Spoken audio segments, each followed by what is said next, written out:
विद्यार्थी मित्रांनो, आपण आज या व्हिडिओ लेक्चरमध्ये B A honours in economics second year third sem paper applied या विषयीचा जो काही अभ्यासक्रम आहे त्या अभ्यासक्रमाची आपण माहिती घेणार आहोत. तर अप्लाइड पेपरमध्ये आपल्याला जो पेपर शिकायचा आहे त्याचं नाव आहे मॅथमॅटिकल इकॉनॉमिक्स. त्याला मराठीमध्ये गणितीय अर्थशास्त्र असं म्हणतात. याचा जो कोड नंबर आहे तो आहे A-इको-301. क्रेडिट आहेत 4. लेक्चर पर वीक 4. यासाठीचं जे मार्क इव्हॅल्युएशन आहे ते मार्क्स इव्हॅल्युएशन आहे कॉलेज असेसमेंट 40 मार्काचं, युनिव्हर्सिटी असेसमेंट 60 मार्काचं आणि टोटल 100 मार्काचा हा पेपर आहे. मॅथमॅटिकल इकॉनॉमिक्सचा हा जो पेपर आहे तर या पेपरमध्ये आपल्याला आपण ज्या काही इकॉनॉमिक्सच्या वेगवेगळ्या संकल्पना असतील, वेगवेगळे सिद्धांत असतील, ते सिद्धांत आपण जे शिकलो तर ते सिद्धांतसाठी आपल्याला काही मॅथमॅटिकल टूल्स हे वापरायचे आहेत आणि त्या मॅथमॅटिकल टूल्सचा वापर करून आपण आर्थिक संकल्पना, आर्थिक सिद्धांत जे शिकलो तर त्या सिद्धांतासाठी आपल्याला या गणितीय साधनांचा वापर आपल्याला करायचा आहे. म्हणून पहिलं जे युनिट आहे तर पहिल्या युनिटमध्ये आपल्याला बेसिक इन्फॉर्मेशन, मूलभूत माहिती ही पाहायची आहे. त्यासाठी 1.1 nature and scope of mathematical economics, 1.2 importance of mathematical economics in economic theories, 1.3 relationship between mathematical economics and economics, 1.4 mathematical economics versus economic trees.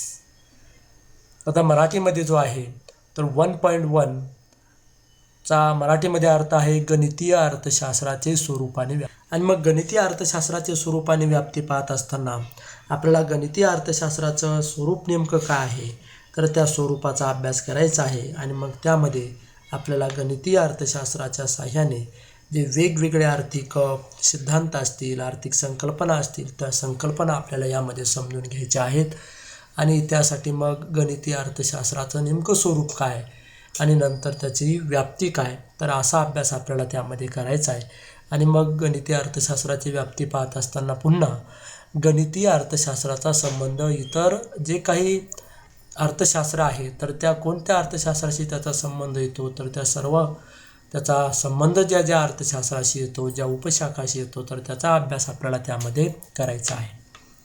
1.2 चा मराठीमध्ये अर्थ होतो आर्थिक सिद्धांतामध्ये गणितीय अर्थशास्त्राचे महत्त्व.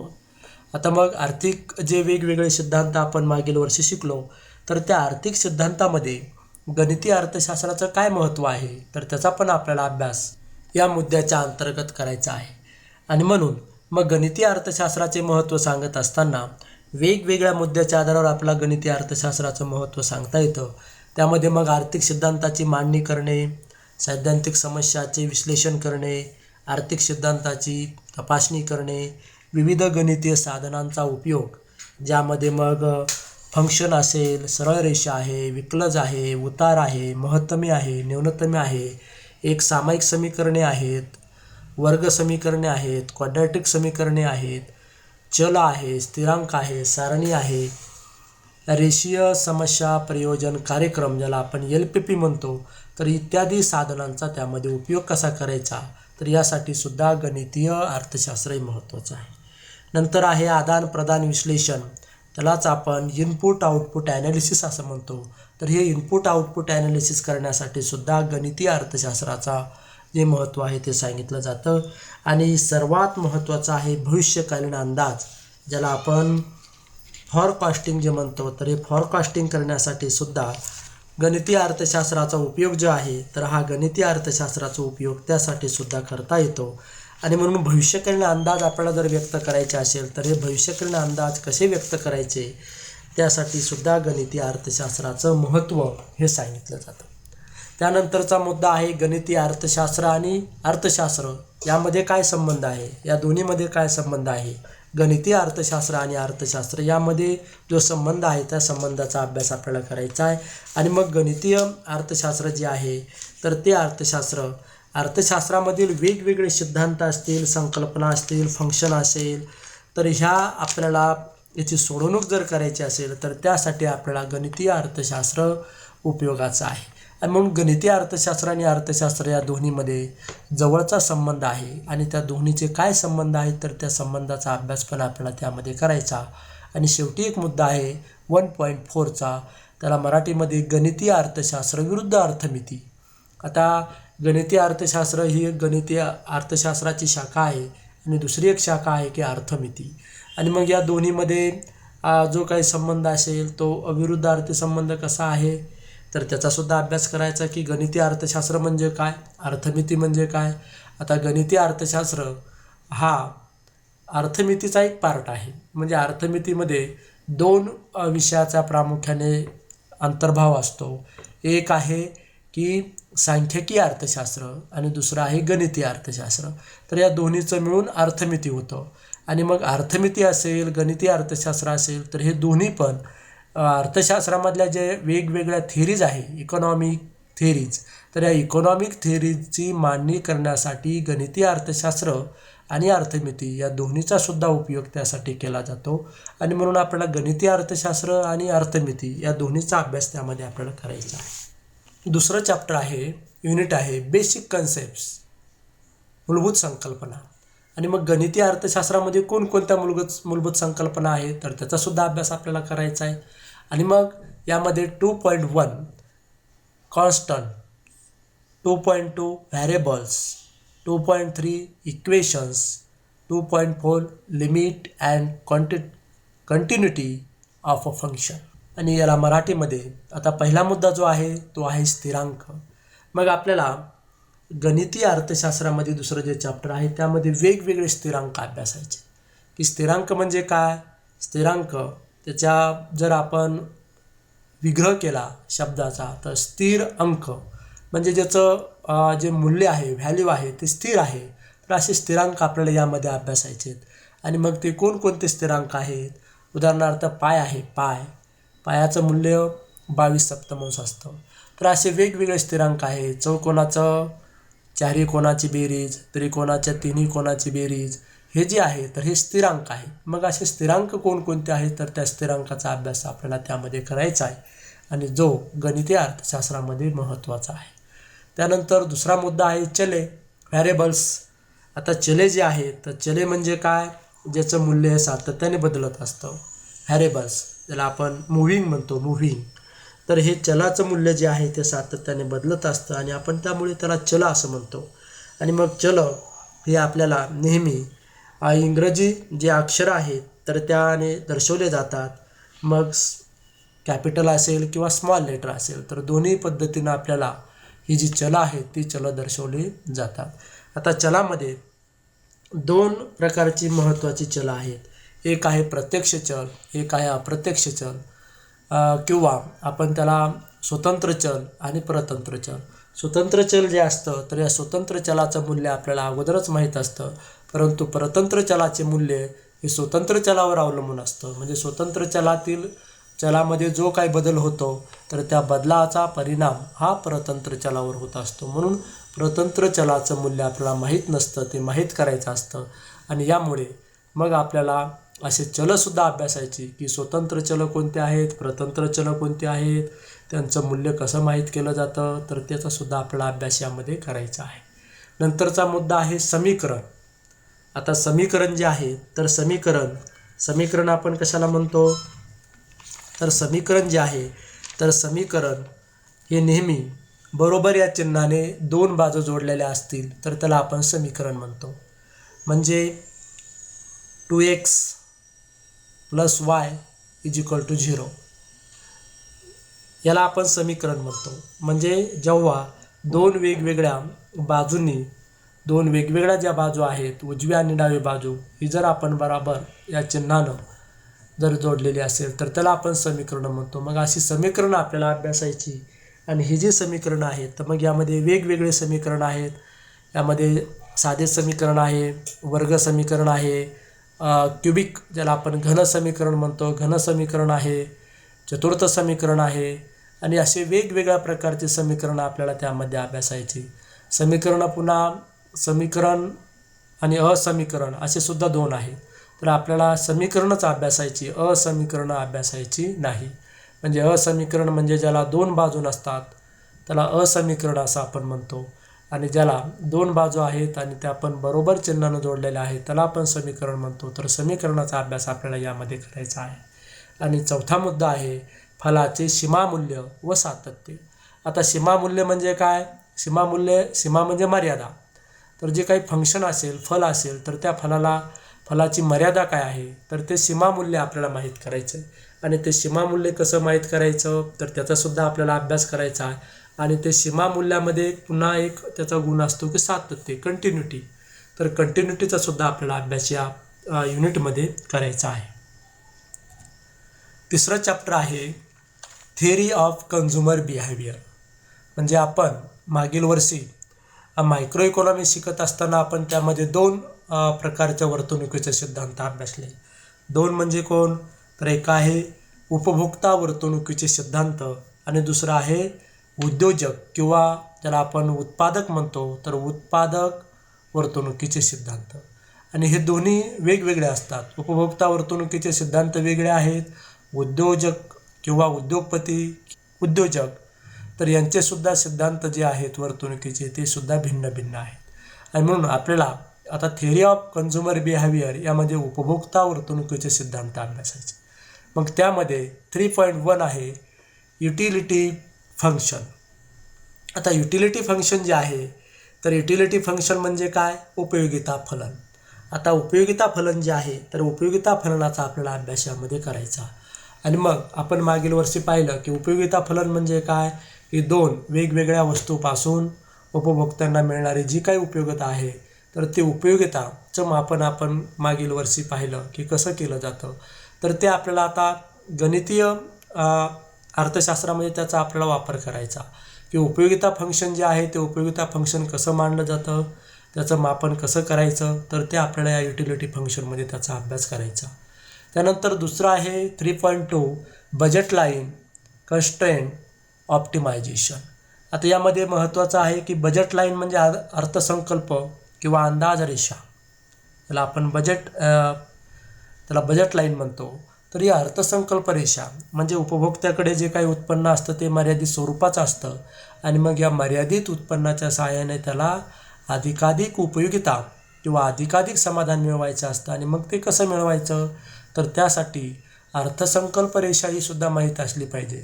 आणि अर्थसंकल्प रेषा जी आहे, तर अर्थसंकल्प रेषा ही आपल्याला दोन वेगवेगळ्या वस्तूंच्या किमती आणि त्या वस्तूंची नगसंख्या यांची जी काही बेरीज असेल, तर त्याला आपण बजेट रेषा किंवा अर्थसंकल्प रेषा असं म्हणतो. तर त्याचासुद्धा आपल्याला अभ्यास यामध्ये करायचा. आणि ही बजेट लाईन ही सुद्धा आपल्याला माहीत करायची आहे. यामध्ये नंतरचा मुद्दा आहे 3.3 कन्झ्युमर इक्विलिब्रियम. आता कन्झ्युमर इक्विलिब्रियमला मराठीमध्ये उपभोक्ता संतुलन असं म्हणतात. त्याला पुन्हा उपभोक्त्याचे महत्तमीकरण असं सुद्धा म्हणतात. त्यानंतर उपभोक्त्या जो काही महत्तमीकरण आहे, आता उपभोक्त्याचं महत्तमीकरण हे कधी होतं, तर ज्या वेळेस त्याला मिळणारी जी काही उपयोगिता असते, दोन वेगवेगळ्या वस्तूपासून मिळणारी जी उपयोगिता आहे, ती उपयोगिता जेव्हा जास्तीत जास्त असेल, कमाल असेल, तेव्हा त्याचं महत्तमीकरण होतं. दोन वेगवेगळ्या वस्तूपासून मिळणारी उपयोगिता ही जेव्हा जास्त असेल तेव्हा त्याचं उपभोक्त्याचं संतुलन आपल्याला झालेलं दिसून येतं. आणि मग उपभोक्ता संतुलनाचे काही त्याला अटी आहेत, त्या अटीचा अभ्याससुद्धा आपल्याला यामध्ये करायचा. एक अट अशी आहे, marginal utility of X divided by P X is equal to marginal utility of Y divided by P Y. याची जर आपण सोडवणूक केली तर आपल्याला उपभोक्त्याचं संतुलन जे आहे ते उपभोक्त्याचं संतुलन माहीत करता येतं. आणि म्हणून यासाठी महत्त्वाची अट आहे की एक्स वस्तूपासून मिळणारी सीमांत उपयोगिता भागिले एक्स वस्तूची किंमत बरोबर वाय वस्तूपासून मिळणारी सीमांत उपयोगिता भागिले वाय वस्तूची किंमत. आणि ही जी आहे, तर ही उपभोक्ता संतुलनाची अट आहे. आणि यावरून आपल्याला उपभोक्ता संतुलन हे माहीत करता येतं. यानंतर यामध्ये चौथा मुद्दा आहे मागणीची लवचिकता, ज्याला आपण इलॅस्टिसिटी ऑफ डिमांड असं म्हणतो. मागणीची लवचिकता आपण मागील वर्षी शिकलो की मागणीची लवचिकता म्हणजे काय, मागणीतील शेकडा बदल भागिले किमतीतील शेकडा बदल, याला आपण मागणीची लवचिकता म्हणतो. परंतु आपल्याला यावर्षी मागणीची लवचिकता ही गणितीय अर्थशास्त्र गणिती भाषेमध्ये तिची सोडवणूक कशी करतात, गणिती भाषेमध्ये तिची मांडणी कशी केली जाते तर त्याचा अभ्यास करायचा. आणि मग जी काही मागणीची लवचिकता आहे तर त्या मागणीच्या लवचिकतेचा आपल्याला गणितीय भाषेमध्ये कसा अभ्यास केला जातो तर त्याचा अभ्यास आपल्याला यामध्ये करायचा आहे. यानंतर शेवटचं चॅप्टर आहे युनिट 4 मॅट्रिसेस, ज्याला आपण मराठीमध्ये सारणी असं म्हणतो. तर सारणीचं हे जे काही युनिट आहे हे विद्यार्थी मित्रांना 10वीला जो काही बीजगणिताचा पेपर असेल तर त्यामध्ये हा जो काही युनिट आहे त्या युनिटचा थोडा भाग हा अगोदरच तुम्हाला झालेला आहे. त्यामुळे यावर्षी नवीन असं काही नाही. तर आपल्याला यामध्ये जो अभ्यास करायचा तर तो आहे 4.1 meaning and types of matrices, 4.2 determinants, 4.3 Cramer rule, 4.4 Gaussian elimination method. मराठीमध्ये पहिला मुद्दा जो आहे तो आहे सारणीचा अर्थ आणि प्रकार. आता सारणीचा अर्थ, सारणी म्हणजे काय, सारणी कशाला म्हणायचं तर त्याचा अर्थ आपल्याला त्यामध्ये पाहायचा आहे. आणि मग सारणी जी आहे तर सारणीचा अर्थ हा आपल्याला त्यामध्ये पाहायचा आहे.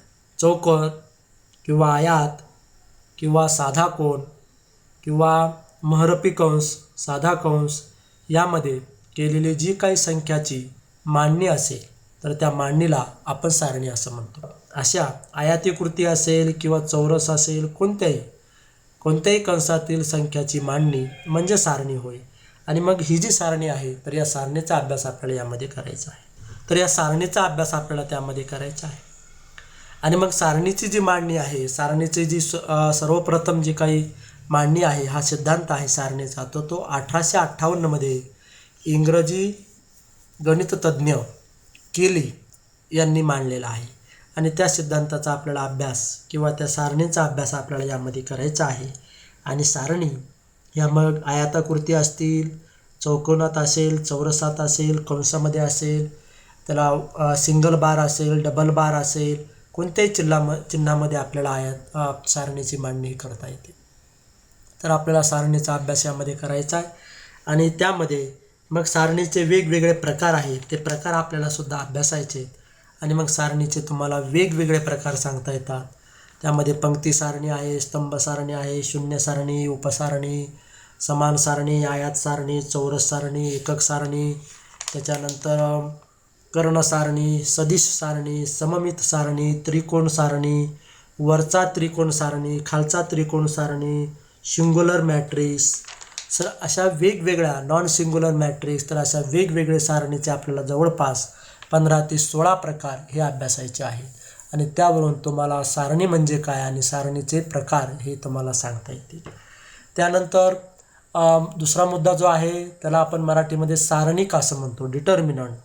तर हा सारणिक आपल्याला माहीत करायचा आहे. आणि सारणिक माहीत कसा करायचा तर ते सुद्धा आपल्याला हे यामध्ये शिकायचं आहे. आणि सारणिक हा नेहमी सिंगल बारमध्ये दर्शवला जातो. सिंगल बार म्हणजे 2 उभ्या रेषा आणि त्यामध्ये एक्स, बी, झेड म्हणजे ABCD इंग्रजी कोणतंही अक्षर त्यामध्ये दर्शवलं जातं. आणि पण हा जो सिंगल बार आहे तर त्या सिंगल बारमध्ये हा डिटर्मिनंट हा दर्शवला जातो. तर तो डिटर्मिनंटसुद्धा आपल्याला पाहायचा आहे. आणि त्यानंतर या सारणिकाचे काही गुणधर्म आहेत, ते गुणधर्मसुद्धा आपल्याला अभ्यासायचे, की सारणिकाचे वेगवेगळे हे गुणधर्म सांगितले जातात. आणि त्यामध्ये जवळपास 9 प्रकारचे गुणधर्म हे सारणिकाचे आहेत. तर ते प्रत्येक सारणिकाचे काय गुणधर्म आहे तर त्या सारणिकाचा गुणधर्म आपल्याला अभ्यासायचा. त्यानंतर एक महत्त्वाचं यामध्ये आहे सारणीचा अभ्यास करत असताना परिवर्त्य, ज्याला आपण ट्रान्सपोज असं म्हणतो. तर ट्रान्सपोज ऑफ अ मॅट्रिक्स. तर ही परिवर्त्य सारणी काय असते त्याचासुद्धा आपल्याला अभ्यास करायचा. ट्रान्सपोज सारणी कशाला म्हणायचं, परिवर्त्य सारणी म्हणजे काय, तर मग परिवर्त्य सारणी म्हणजे त्याची एक साधी व्याख्या अशी आहे की दिलेल्या चौरस सारणीतील पंक्तीचे रूपांतर स्तंभामध्ये आणि स्तंभाचे रूपांतर पंक्तीमध्ये केले जात असेल तर त्या सारणीला परिवर्त्य सारणी असे म्हणतात. थोडक्यामध्ये काय की पंक्तीचं रूपांतर स्तंभामध्ये करायचं किंवा स्तंभाचे रूपांतर पंक्तीमध्ये करायचं. आणि अशी जर मांडणी केली आपण तर जी काही नवीन सारणी आपल्याला मिळते तिला आपण ट्रान्सपोज सारणी, तिला आपण परिवर्त्य सारणी असं म्हणतो. तर ही परिवर्त्य सारणीसुद्धा आपल्याला यामध्ये अभ्यासायची. आणि या परिवर्त्य सारणीचे सुद्धा वेगवेगळे गुणधर्म हे सांगितले जातात. तर ते गुणधर्मसुद्धा आपल्याला त्यामध्ये अभ्यासायचे आहेत. नंतर एक मुद्दा आहे की क्रायमरचा नियम, क्रायमर्स रूल. आता क्रायमरचा नियम हा सारणी सोडवण्यासाठी वापरला जाणारा किंवा क्रायमर जे आहे, तर या क्रायमर यांनी हा शोधून काढलेला आहे, म्हणून तो त्यांच्याच नावाने ओळखला जातो. तर हा क्रायमरचा नियमसुद्धा आपल्याला त्यामध्ये अभ्यासायचा. आणि शेवटचा मुद्दा आहे गॉस एलिमिनेशन मेथड, ज्याला आपण मराठीमध्ये म्हणतो गॉसची अपवर्जन पद्धती. तर काही भाग अपवर्जन करणे म्हणजे काय, वगळणे, किंवा त्याला आपण डिलीट करणे, वगळणे. तर गॉसने काही भाग सारणीचा हा अपवर्जन करायचा, वगळायचा आणि त्याच्या आधारावर सारणीची सोडवणूक करायची, अशी एक पद्धती आहे. तर या दोन शास्त्रज्ञांच्या, आपल्याला गणितीय अर्थशास्त्रज्ञ आहेत, त्यांच्या आपल्याला या दोघांच्या सुद्धा पद्धती अभ्यासायच्यात. एक आहे क्रायमरचा नियम आणि दुसरी आहे गॉस अपवर्जन पद्धती. यानंतर या गणितीय अर्थशास्त्रासाठी काही महत्त्वाचे पुस्तकं आणि त्यांचे लेखक, पुस्तकांचे नावं असे रीडिंग बुक दिलेले आहेत. तर ते बुक्स तुम्ही अभ्यासायचे. आणि यामध्ये सर्वात महत्त्वाचं बुक्स, कोणतंही बुक्स नाही मिळालं या 8 पैकी तरी 4 नंबरचं जे काही डी बोस आहे, डी बोस यांचं an introduction to mathematical economics, Himalaya publication house हे जे पुस्तक आहे, तर हे पुस्तक आपल्या ग्रंथालयामध्ये उपलब्ध आहे. तर या पुस्तकाचा विद्यार्थ्यांनी अभ्यास करत असताना आधार हा घेतला पाहिजे. आणि सगळ्यात महत्त्वाचं, आणि इंग्रजी असलं तरी सर्वांना समजणारं असं पुस्तक आहे, म्हणून डी बोस यांचं हे पुस्तक जे आहे an introduction to mathematical economics, तर याचा सर्वांनी उपयोग किंवा वापर हा केला पाहिजे. तर अशा पद्धतीने आपण आज BA honours in economics second year 3rd same यासाठी जो काही अप्लाइडचा पेपर आहे, तर तो अप्लाइडचा पेपर, त्याचा अभ्यासक्रम कसा आहे याविषयीची आपण माहिती या व्हिडिओ लेक्चरच्या माध्यमातून घेतली. थँक्यू.